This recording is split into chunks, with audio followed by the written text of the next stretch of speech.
ماں کی نافرمانی کی سزا۔ بسم اللہ الرحمن الرحیم۔ رسول اللہ صلی اللہ علیہ وسلم فرماتے ہیں کہ ہم سے پچھلی امت میں ایک نیک شخص تھے جو اللہ کے ولی تھے، جن کا نام زریج تھا۔ انہوں نے ایک گھر تعمیر کیا تھا اور اس میں وہ اللہ کی عبادت کیا کرتے تھے، نماز ادا کرتے تھے۔ ایک مرتبہ ہوا یوں کہ زریج اپنی نماز میں تھے، تب ان کی ماں آئیں اور انہیں آواز دی کہ اے جریج آؤ، میں تم سے ملنے آئی ہوں۔ زریج نماز پڑھ رہے تھے جو کہ نفلی نماز تھی۔ انہوں نے سوچا کہ نماز مکمل کر کے ہی ماں سے جا کر مل لیتا ہوں، لیکن نماز ختم ہونے تک ان کی ماں ناراض ہو کر چلی گئیں۔ پھر دوسری مرتبہ یہی ہوا، اس بار بھی والدہ نے آواز دی اے جریج میں ملنا چاہتی ہوں تم سے۔ زریج پھر اپنی نماز میں لگے ہوئے سوچا کہ اپنی نماز مکمل کر لیتا ہوں اور پھر جا کر مل لوں گا۔ تیسری مرتبہ بھی یہی ہوا، والدہ پھر آئیں اور زریج کو آواز دی۔ زریج اس وقت بھی اللہ کی عبادت میں تھے اور ماں ناراض ہو گئیں۔ پھر کہا کہ اے زریج، تو طوائفوں کا منہ دیکھے۔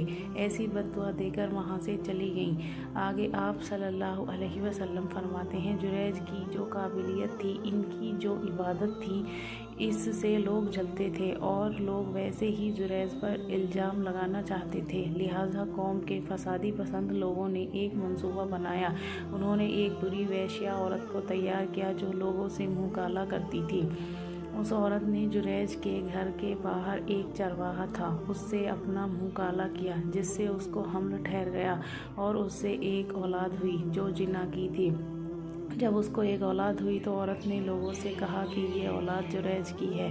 جب بستی میں یہ بات پتہ چلی تو لوگوں نے آ کر زریج کو بہت مارنا شروع کر دیا، حتیٰ کہ اس کا گھر بھی توڑ دیا اور مارتے مارتے اسے بادشاہ کے پاس لے گئے۔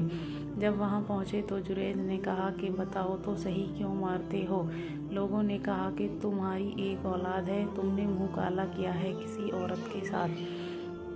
تو زریج نے کہا کہ اسے لاؤ تو صحیح، وہ عورت کون ہے؟ زریج نے کہا ٹھیک ہے، مجھے نماز پڑھنے دو۔ انہوں نے 2 رکعت نماز پڑھی اور اس کے بعد زریج نے اس لڑکے سے کہا اے لڑکے، بتا تیرا باپ کون ہے؟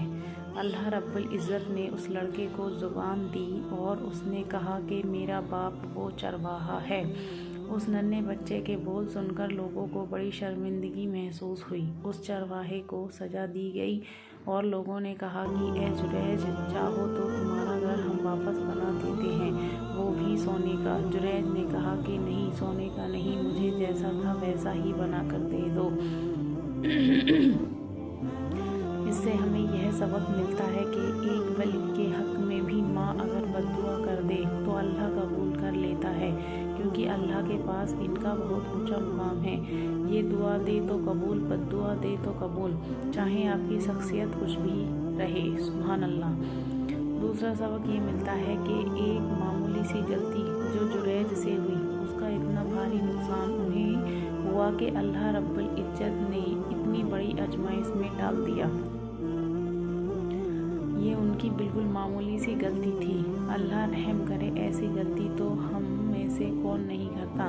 ہمارے والدین 1000 مرتبہ آواز دیتے ہیں لیکن پھر بھی ہم انہیں نظر انداز کر دیتے ہیں، اللہ معاف کرے۔